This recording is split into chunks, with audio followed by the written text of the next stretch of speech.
Welcome to Life After Sports podcast with your host, Kevin Johnson. Tonight we have a special guest, AJ Hendy, former NFL and XFL player, and currently playing with the CFL. Saskatchewan Rough Riders. All right, man. And look, man, this is episode 26. For those of you who are tuning in, thank you for supporting us. Also, the theme for tonight is New Year, New Goals. New Year's, new goals, new me. For sure. So, man, let's talk about you, man. Let's dive into where your journey all began and your childhood. Man, I grew up in Prince George's County, Maryland. Man, just loving watching the Redskins growing up. Big Sean Taylor fan, all that, Ended up playing safety, so it was kind of crazy. Just really grew up watching the Skins, man. They weren't too good, but it was just the team to watch. Everybody around here so fanatical about them, and man, it just made me want to play football. Just be on that screen. So when did you, if you had to break it down to what age did you fall in love with sports? Man, I would say maybe around middle school. Okay. I played sports my whole life, but I was more of just a football player and stuff like that. So when I got to middle school, I started to play everything, basketball, track, soccer, whatever the case may be, whatever sport, So it just became, it became my compass kind of throughout life. Okay.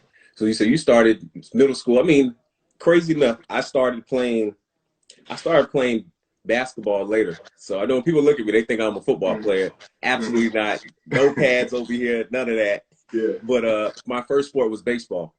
And it was like middle school.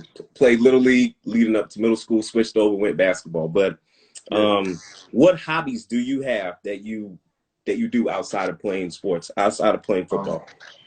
Play cards, I play chess, love video games. I was about to ask you. Love video games. Yeah, man, that's about it. Anything kind of competitive that I could do, that doesn't involve me banging into somebody. That's just a hobby of mine. So. Okay. So you started playing middle school. You played sports your whole life, but middle school is where you got involved with playing different sports. Mm-hmm. When did you? And you played Little League as well, Little League football? Yeah, for sure. When did you know, like, man, it's a possibility that I know that I can get a scholarship in high school? Like, when did that year occur for you? Some people occur their junior year, sophomore year. When did you know, like, man, I really have an opportunity if I continue to stick with this? It was my sophomore year in high school.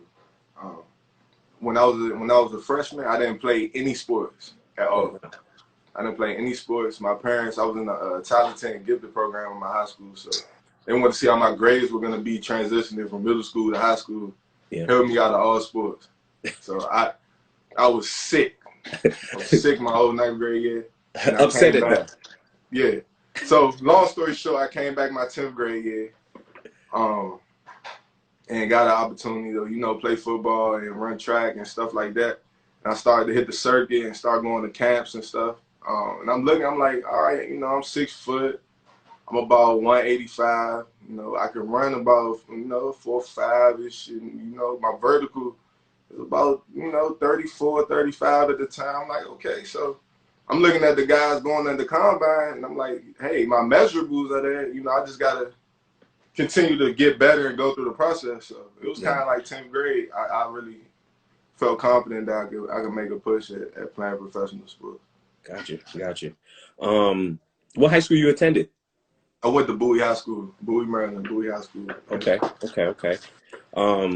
Now let's talk about your college experience. So before we get to the college experience, in those years of, what other schools were entertaining and recruiting you as well before you made your choice to Maryland? Everybody. I probably had the whole Big Ten, the whole ACC. And then, schools scattered throughout the rest of the conferences. I ain't really had too many SEC schools, but ACC definitely. Yeah. So I kind of took the visits and kind of centered my recruiting around kind of staying local. I visited UVA and NC State, Maryland, And then, you know, I took a flyer to go out to Iowa. And other than that, man, I kind of stayed local. I wanted to stay around my family. And, Yeah. you know, kind of at that time, we weren't really getting a lot of good Maryland players up to Maryland. We were getting guys from around different states, but we weren't getting the top guys in Maryland to come to Maryland. So. Absolutely. So you decided to stay home, where a lot of players don't want to stay home. A lot of them decide they want to branch out, you know? Yeah, definitely. But so family was important to you in your decision-making as well. For sure. For sure. That was probably number one. Yeah. So in the process of this interview, we're going to talk about, you know, pre-career, we're going to go in career, then we're going to go post-career. And when I say post-career, just other things as well. I know you're still playing, you're still a professional athlete. So talk about being, you know, undrafted, right? And explain the type of mindset you have to have in this approach of this game that we call football. Yeah. Well, being undrafted is you know, you still living the dream. You living the dream. You know, it's just a different caveat to the dream. You don't get that handshake with the commissioner and all that. You know, you come straight to work and you hit the ground running. Yeah. You know, so you don't get that honeymoon phase kind of getting welcomed into the league. It's like put up or shut up, or, you know, perform, or, you know, you're going home. So you're going home. The mindset has to be, you know, taking advantage of every opportunity and, you know, making it happen from that seed that they give you. You know, just get out there. Well, I know not being, you know, when you, and you could just better answer this than me, but, you know, you do hear guys who, okay, you know, they did whatever they did in their college experience, and then they get the opportunity to get there, to hear their name get called.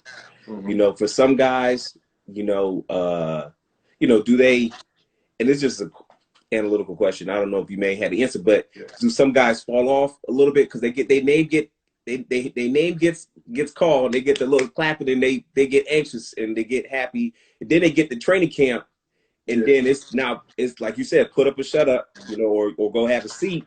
And some guys that were undrafted, they ready to eat.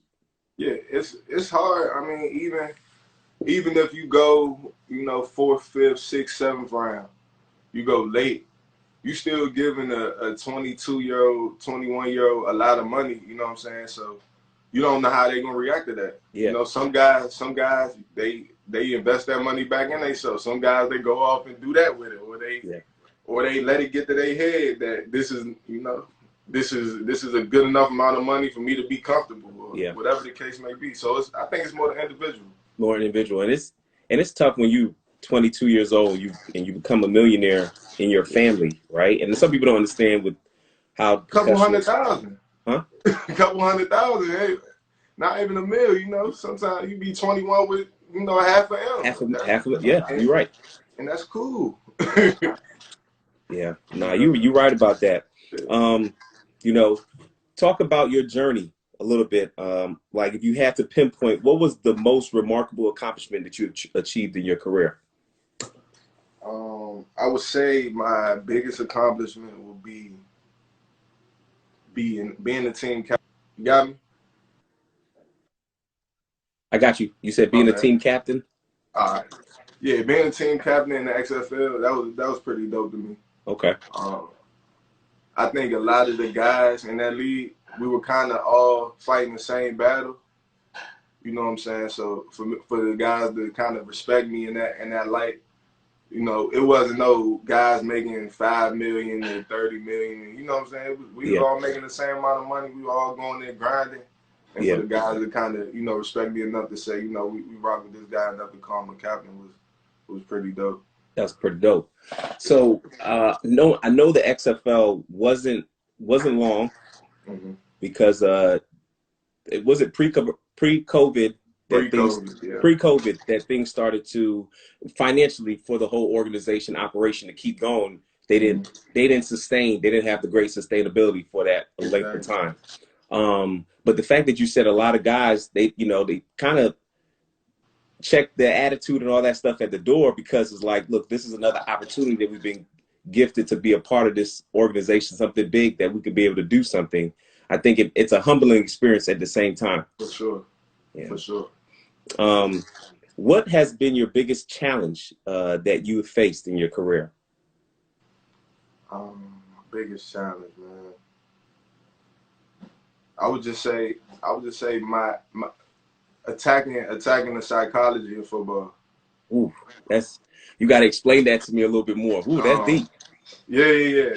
I would say just attacking the psychology of football, basically meaning so there's times I may feel that I might be better than the guy in front of me, or I might not be getting the same opportunity, or things aren't fair, or I'm banged up, or my coach is on me. Yeah. You know what I'm saying? You got to maintain that even keel at all times. Or I just caught a pick, or I just something positive happened. Yeah. You know what I'm saying? You got to maintain that even keel because it's not a consistent wave that you ride in football. It's ups and downs. It's it's family. It's this. You know what I'm saying? It's a lot of stuff. So just maintaining the even keel through everything. Now, when you not to cut you off, but when you got into the league in the NFL, did you guys ever had like a sports psychologist come and speak to you guys about the mindset in performance and how it helps, and then helping with just family and different things that you're going to have to cope and learn while being a professional athlete, what it comes with? Yeah, we had seminars and stuff, speakers in college.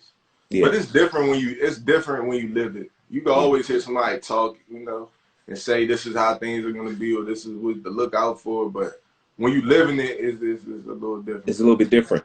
Yeah. It's different. When they tell you what you're gonna encounter, and then you actually encounter it. It's a little different. It's a little bit different because now from somebody just saying what to expect, and then being in your shoes to say, okay, to actually apply it. Here we go. Am I going to go right or am I going to go left? And I have to make the decision and be happy with the decision that I'm going to make. And it's in the moment. In the moment, So you got to be able to apply what people have told you, what you experienced throughout years, and make the best out of it. Yeah. Now, within your NFL career, I want you to describe what you've learned about yourself throughout the journey. And you played for a couple different teams, so it's different. You've experienced a little bit of different things. So throughout the journey, what have you learned about yourself? And I think through life, even with this new year, new goals, 2020, we went through a whole pandemic, and we'll get to that later. But when we go through a journey, we experience something. It brings either a new person, a new identity of who we are, a new focus. So what was that for you? It was more so, man, it's not really, I guess it was self-discovery, man. Just being able to understand that you don't have to prove nobody wrong. You just prove yourself right. You know what I'm saying? So when I was going in the NFL and I was active my rookie year and everything, whatever came along with that, I still had people that came to me and told me, hey man, I was surprised that you did that, or I didn't think you could, So it was more so just proving myself right that I can, whatever I put my mind to, like if I think that it can be done, it can be done. It ain't for nobody else to determine it for me. Yeah. And I think a lot of times we look for approval from people, family, friends, and we let them dictate our happiness, and that's not the way it's supposed to be. Come on now, that's dead. and sometimes we do it unconsciously. Like we have those type of rapport or relationships, and things happen, and sometimes you get like a crazy fallout with an uncle, aunt, whatever the case is, or a teammate, because we're looking for approval sometimes, and we're getting approval from the wrong people when we should be really looking within ourselves, to get that approval from, how we feel about what we're doing in our production and how we're able to be successful in our journey and at whatever job that we're in at that same time. Most definitely. I'm getting I talked to a couple of my teammates in the XFL, and, our season ended real abruptly. It was something that we all felt good about the league, about everything that was going on, our play, everything. So when Kobe hit and everything kind of went down the drain, it was tough on a lot of dudes. especially it was tough with me and everybody else who was involved. So when I talk to a lot of my old teammates, I tell them, they ask me, hey man, what you doing? You still trying to play? You coming back? I said, man, I'm not looking. These 9 months been crazy, but I know the next 12 gonna be crazy too. You know, so even if it ain't an NFL shot or a CFL shot, hey, that XFL coming 2022. So, you know, just stay down for whatever you doing. It ain't for nobody to understand your grind for this next 12 months or whatever the case may be. It's on you. It's what you really want to do. You know, do you want to win or do you want to, you know, kind of fall off and do something else? Nah, and what you say is right. You know, a lot of times, I think you posted something the other day. I can't remember exactly what it was, but it was really about something about, you know, you're not posting about everything all the time. You know, sometimes you're keeping stuff to yourself.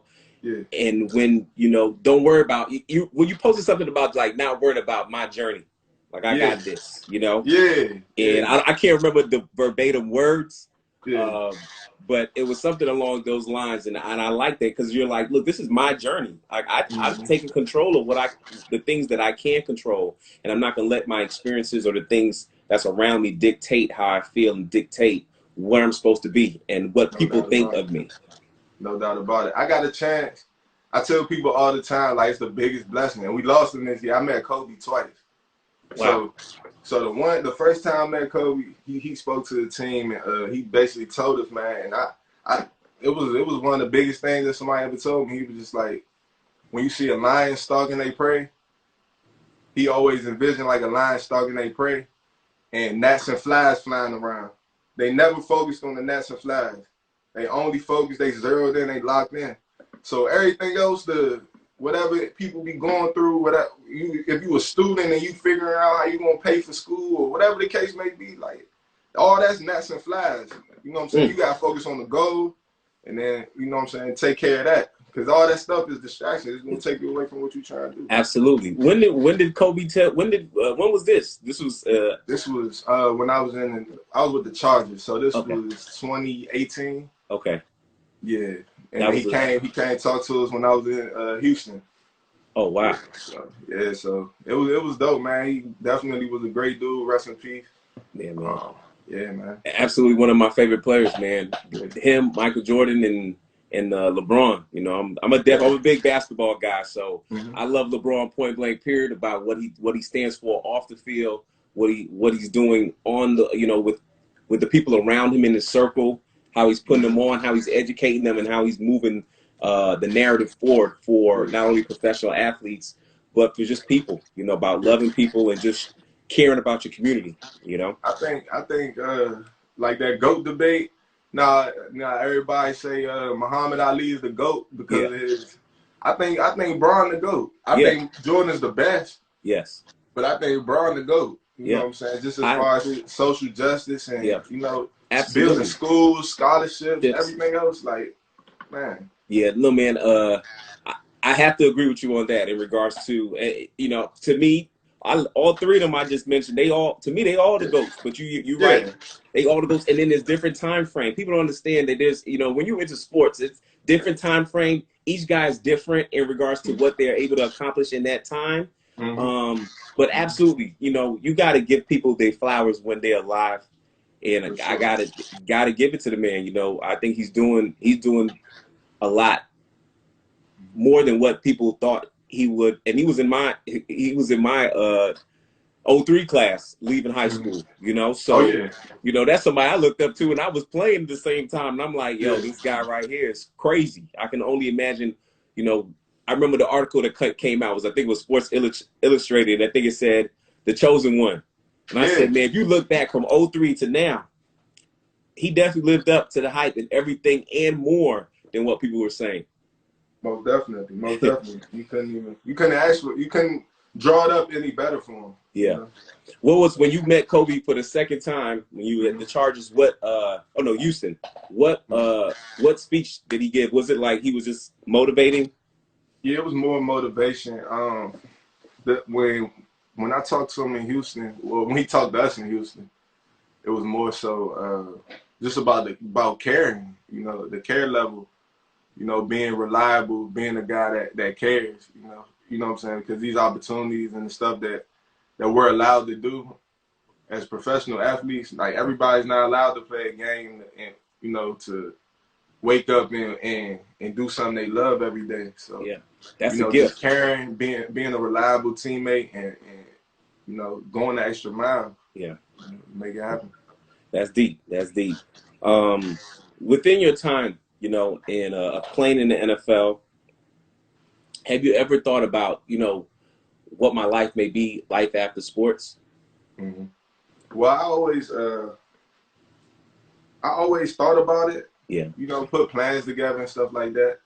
But it's different again applying it. It's yeah, different again applying it. So with COVID and having all this extra time, you know, it's different than having the NFL offseason that maybe 2.5 months. yeah, You know, at most, and you training every day. yeah. It's You different. know, so yeah, so I mean, I'm still training every day, Yeah, but it's been 9 months. yeah, You know what I'm saying? It's been yeah, 9 months of trying to figure things out and understanding, you know, the business world. So right now, I got my fitness business up and running, and got a couple other things in the works, in the man. Some work. stuff that I was able to do that, you know, I wouldn't otherwise have the time to do. So Yeah, it's actually been a double-edged sword, you know, with dealing with COVID. yeah. But it's been But you know, positive things too. yeah. Well, being a professional athlete, the thing that you have the resources, but then the other thing is time, that time Mm-hmm. management, that time piece. And Mm-hmm. so with COVID, you know, a blessing and a curse at the same time, you had the time to now Yeah. work on some other business adventures that you're interested in doing, researching some things before you get involved. Whereas Mm-hmm. if you are currently playing right now, it's hard to be able to maneuver that piece Yeah. and do it all at the same time and do it great. Exactly. I remember a couple years ago you came to this event that I hosted, man. Great event. It was called SEAM, Sports Entertainment Event Management with Mike T. Michael Mm-hmm. Thomas, shout out. Mm-hmm. Shout out Mike. And he, man, matter of fact, he got nominated for Man of the Year this year for Houston. Most definitely. So Most man, he's definitely. always doing a lot of great things in the community. So shout out to him. Shout But out Mike. that event that we had 3 years ago, man, I haven't done another one like that since, and I want to bring it back. I got to figure out how I was going to work with this whole COVID situation. But I think it was a great opportunity for professional athletes to network with industry professionals, just to collab and create connection. And what was your experience from it? Like, what do you think about it? Because I'm thinking of bringing it back. I want to You get your should. You should, man. I still keep in contact with Tammy, with Nisha every now and then, just to say okay. what's up.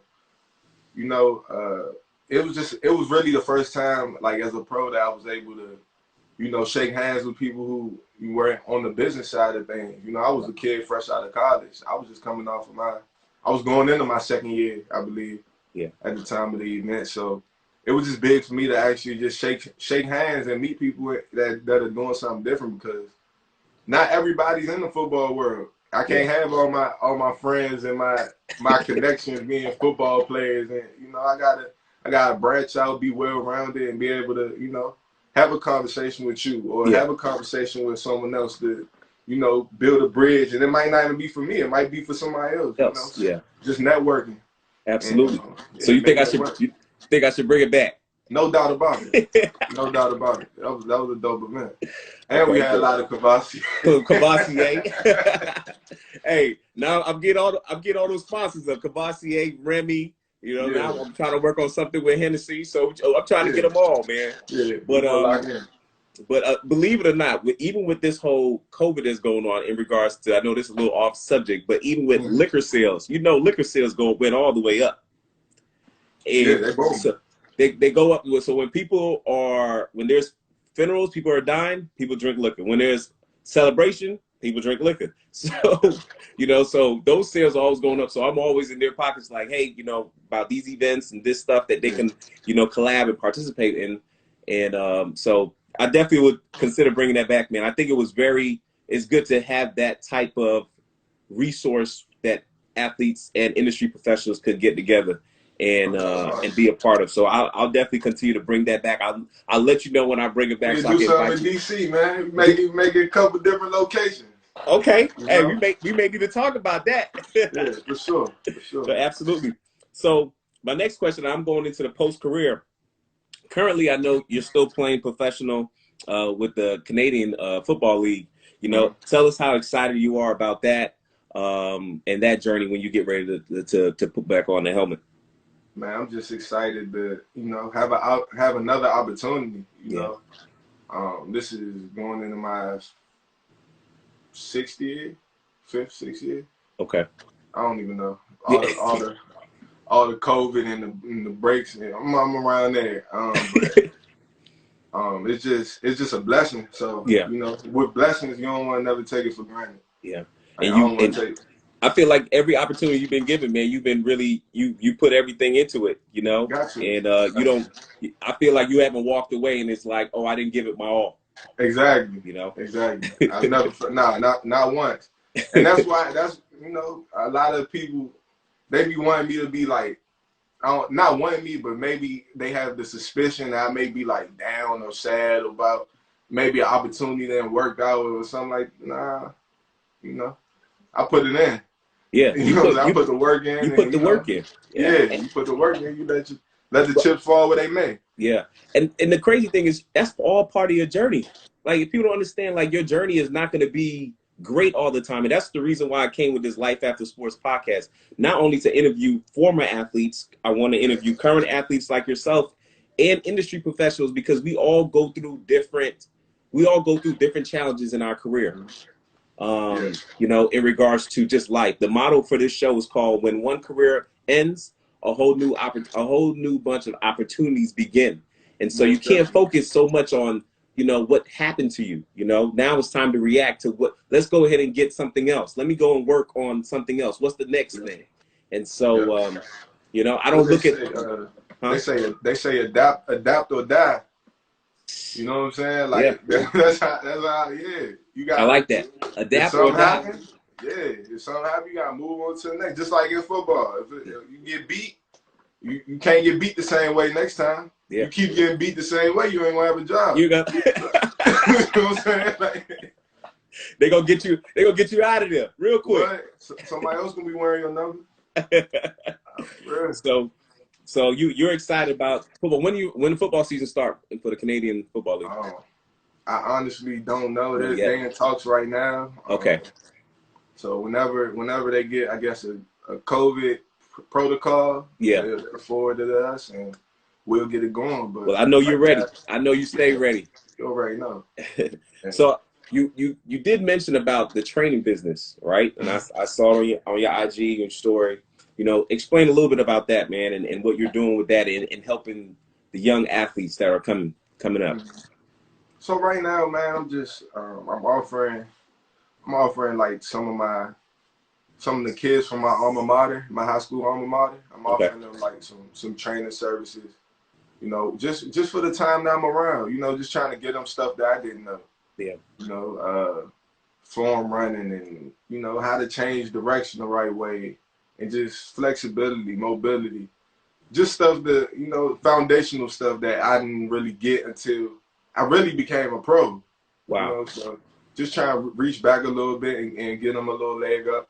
I got about 10 kids right now that graduated and they going on to school after this. So after, they figure out what's going on with the pandemic and stuff. The pandemic got everybody in a halt. Yeah. But I mean, that's great that what you're doing, AJ. Like, somebody did it for you. You know what I'm saying? Mm-hmm. Passing down that knowledge, giving you that extra push. You're doing it for the new generation, the next generation that's coming up. And I mean, I think that's what life is all about. If we're not able to inspire others through our life, through our successes, through our failures, and be able to pass the knowledge on to somebody else, then we're in the wrong business, because life is not all about us.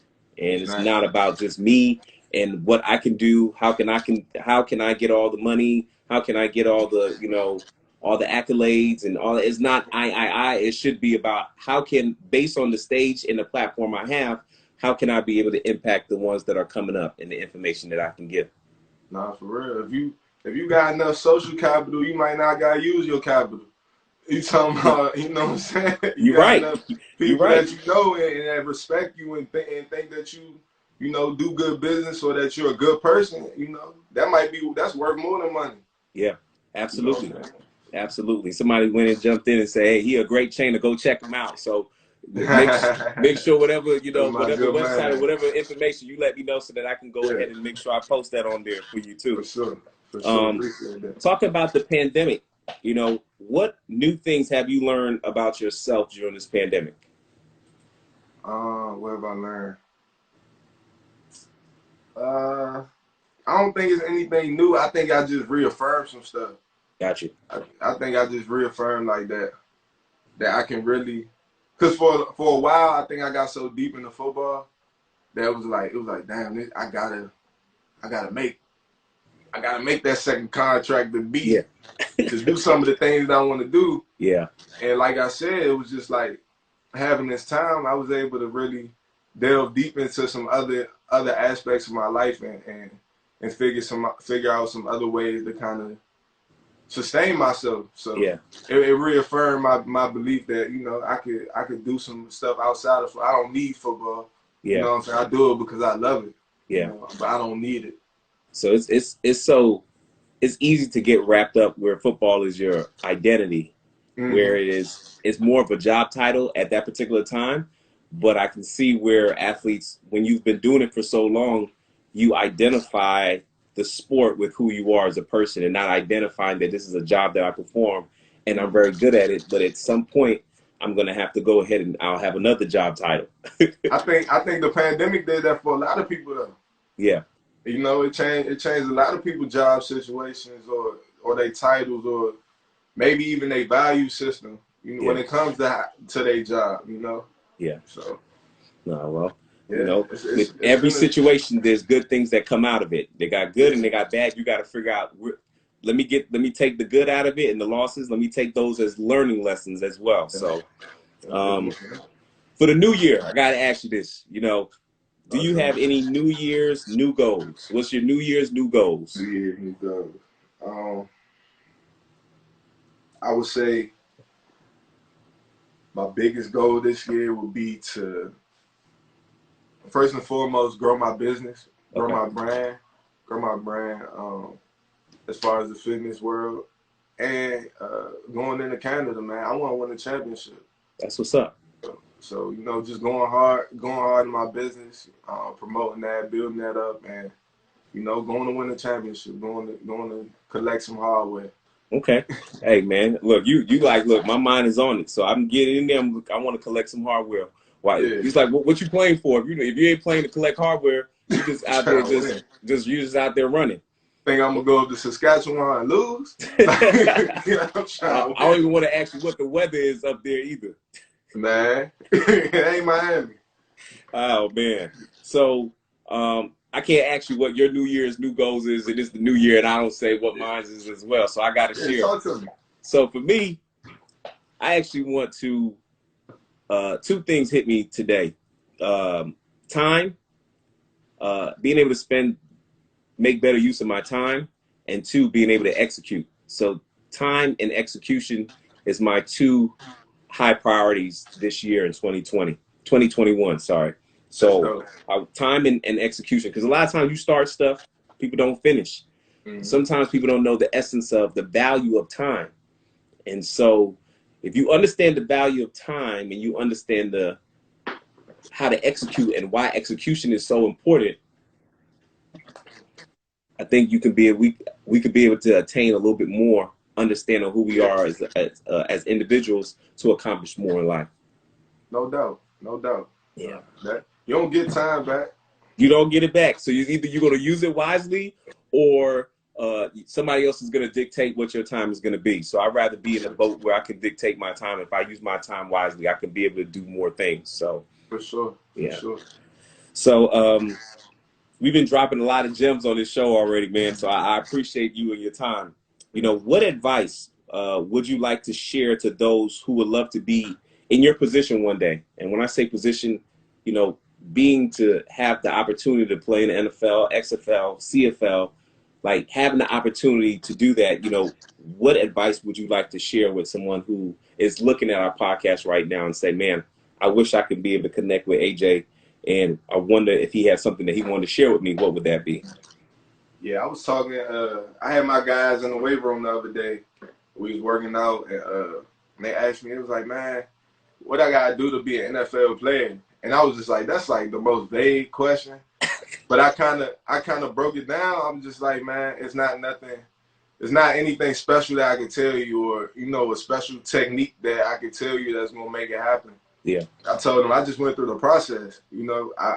I made sure that my grades were straight so that I could go to college. Yep. I made sure that I kept them straight enough to where I'd be eligible and I'd be able to go take care of my body in the training room. Yeah. And I eat right, and you just live the process of who you trying to be. You know what I'm saying? Eventually it happens, process over product. There's not nothing I can tell you that's going to happen overnight. You just stack days. You trust the process for whatever it is you trying to be. You can't be a doctor in a year. You know what I'm saying? You got to go to school. Who you telling? Look, talking about that, look, a lot of people don't know my journey in regards to completing a doctoral program. I started in 2012. Then I did management, sports management for a good period of time with Koho, OB, a lot of those guys that played for the Dolphins. And then I was like, I need to finish. And so, man, I should be graduating in May. I got one more chapter left for my dissertation. And it's been a process, bro. 2017 to 2021. It's a process. And so the journey, the journey for me is that you just got to continue to, like you said, you got to keep dedicating yourself to it every day, because the journey, if you don't love the journey, a lot of people want to get to the end result. You can't get to the end result if you never went through the journey. You have to love the process. If you love the process, the end result is going to happen. And that's what I was saying earlier when I was talking about the psychology of football, is you can't get sidetracked by the little stuff that goes on. That's living the dream. That's living the process. That's what you asked for. You know what I'm saying? So you gotta make that happen. So essentially, to answer your question, I told them, trust the process. Trust your process. Not the process, not what somebody told you the process is. Trust your process. You gotta go work. Because my process may be different. I may have to have 2 jobs and go to school and you know what I'm saying, and work. But that's your process. That ain't they process or that person process. Like, that's yours. You got so. Look, man, I think that's another gem that you said, because a lot of times you say, trust the process. What process? No, your process. That's the process you need to trust. Nah, sure. So my last question to you, man, on the show, we always ask all our guests when they get on here, so that we can keep the ball moving with the different people that we're interviewing. If you can list 3 people that you would like to nominate to tell their stories about their journey as a professional athlete or current athlete or someone who's in the sports industry. Okay. They all my former teammates. Man, that's fine, man. That's fine. So my boy Jeff Richards, we played together with the Chargers. He played a few years in the CFL. Okay. So he currently he has a dispensary in Oklahoma City. So he has a dispensary. Okay. A cannabis dispensary. Gotcha. So he's in the cannabis space. So wow, he's doing really well with that. I think that would be a dope interview. I would definitely. So I'm gonna ask you to connect me with that next. I got that. For sure. I don't know if you know Worm. Worm was down there in Miami. His name Lafayette Pitts. Yes, man. Man, he got new baby boy. Yeah, new baby on the way. That would be a dope interview. He got a crazy great story. Okay. And I would say his high school teammate, who we ended up playing college football together. We real close. Saw them boys this summer. His name Quentin Jefferson. He currently with the Bills. Okay. They on their playoff run, so I don't know how much time he got right now. I know. Now. I ain't gonna interrupt them right now. Let them do their thing, and then afterwards. Yeah, but those are my guys, and I think they all got really dope stories and a lot of good stuff to say, man. Solid dudes. Okay. Well, I'll definitely, with your help, I'll make sure that I reach out to them later on after the season is over for them. But no, I appreciate that, man. That's how we are able to keep the show rolling. And, we have had a lot of people that has jumped into not only the podcast here, but on the couple shows that we've had, and they're like, man, we love the content, we love the information, we love that the interview is so authentic. And so I'm glad that you were able to take your time to be here so that we could be able to have this conversation, man. And hopefully through our conversation and the gems that you've thrown on the show, that it could be able to help someone else, change somebody else's life and impact them. And so that's the reason that, you know, I enjoy doing what I'm doing here with the show. And thank you. Man, it's dope. Thanks for having me, man. Thanks for having me. Man, thank you for saying yes, you know, through a text, man. You're like, yes, I'll do it. Let me know the day, the time, I'm there. So whatever. I appreciate it, man. So for those of you that are watching and want to continue to watch our podcast, you can go on our website. It's www.laspodcast.com. Again, laspodcast.com. We also have our YouTube channel, which is called Life After Sports Podcast. You can see all the episodes there. If you like them, share them, subscribe. We're trying to get our subscribers up, but please just go ahead and support and hit the button. Hit that button. So, man, I got to get you one of these shirts as well, man. I'm gonna make sure I get your address and send it to you.